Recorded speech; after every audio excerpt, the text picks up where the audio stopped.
Correct করছি, আমরা শুধু আসামেই জিতছি বা পশ্চিমবঙ্গে জিতছি এরকম না, আমরা পুদুচেরিতে জিতছি এবং তামিলনাড়ুতেও দলপতি বিজয় যে আসন পাচ্ছে বা এডিএমকে আমাদের এনডিএ যেটা আছে সেটার জোট হবে। তার মানে আমরা তামিলনাড়ুতেও আসছি, পশ্চিমবাংলায়ও আসছি, পাশাপাশি আমরা এসে গেছি অলরেডি, আমরা আসামেও আমাদের সরকার সংখ্যাগরিষ্ঠতা পাচ্ছে। পশ্চিমবাংলার যে বিষয়টা, আমরাও সেখানে কাজে গেছি, কাজের সূত্রে পার্টি সেই সুযোগ করে দিয়েছে। তো এটা আমাদের প্রত্যাশিত ছিল। যেভাবে হিন্দু নির্যাতন পশ্চিমবাংলায় হয়েছে, তোষণের রাজনীতি হয়েছে, ললেসনেস ছিল, কারাপশান ছিল, পশ্চিমবাংলার মানুষ সেটা অনেক আগেই মনে মনে সিদ্ধান্ত নিয়েছে যে মমতা ব্যানার্জি সরকারকে উৎখাত করবে এবং তারই বহিঃপ্রকাশ আজকে ভোটের মাধ্যমে আমরা দেখতে পাচ্ছি। আমি অবশ্যই ধন্যবাদ জানাবো ইলেকশন কমিশনকে। এত সুন্দর নির্বাচন পশ্চিমবঙ্গ বিগত দিনে দেখেনি।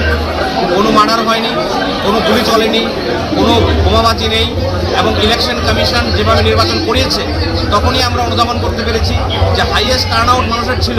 যেভাবে মানুষ এসে ভোট দিয়েছে তাতে আমরা নিশ্চিন্ত হয়ে গিয়েছিলাম যে ভারতীয় জনতা পার্টির সরকার প্রতিষ্ঠিত হচ্ছে এবং এটা শুধু পশ্চিমবাংলার জন্য না, সারা ভারতবর্ষের জন্য এই যে অত্যন্ত গুরুত্বপূর্ণ ডেমোগ্রাফি চেঞ্জ থেকে ন্যাশনাল সিকিউরিটি থেকে সমস্ত দিক দিয়ে পশ্চিমবাংলার এই জয় ভারতবর্ষের জন্য অত্যন্ত আবশ্যক ছিল, শুধুমাত্র পশ্চিমবাংলার মানুষের জন্য না।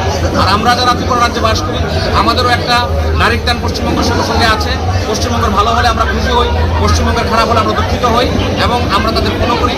তো এই জয়টা এ রাজ্যের মানুষকেও, এ রাজ্যের আপামর জনসাধারণকে, এ রাজ্যের সংগঠনকে একটা বাড়তি অক্সিজেন দেবে। পাশাপাশি এই নির্বাচনে আরেকটি ঘটনা ঘটেছে।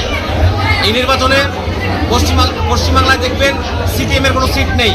কেরল থেকে সিপিএম বিদায় নিয়েছে, সারা ভারতবর্ষ থেকে সিপিএম নিশ্চিন্ন হচ্ছে এবং এ রাজ্যে যে টিম করে বাতি চলছে সিপিএমের, এই নির্বাচনের পরে এই বাতিও নিভে যাবে বলে আমাদের বিশ্বাস।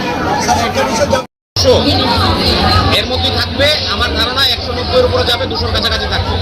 ধন্যবাদ।